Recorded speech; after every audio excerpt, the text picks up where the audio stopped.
Media is the filter through which we understand the world.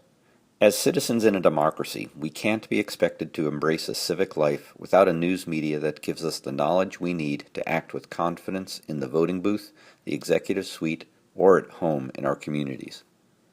Media today is fragmented into hundreds, even thousands of channels, producing a kind of modern Babel that floods us with information. The average news consumer lacks the time and energy to sift through this overload of information, let alone to process it so that it forms a reliable framework for understanding and action.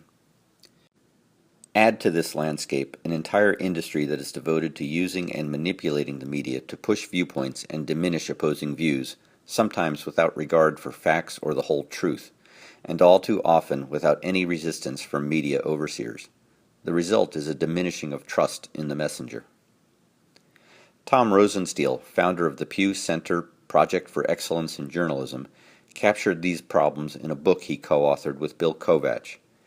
Entitled Blur: How to Know What's True in the Age of Information Overload, they wrote, "The marketplace of truth works if the inquiry into a subject is robust and prolonged. For a good deal of news, perhaps the vast majority, the press and public attention simply move on, and the tendency to move on has accelerated." The American leader will be that resource for robust and prolonged inquiry.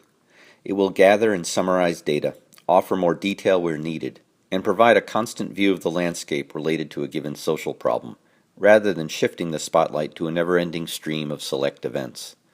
By providing this more topographic perspective, the American leader can foster improved navigation of the landscape and inspire greater interest in finding the best pathways towards solutions that make a positive difference for the health and stability of society.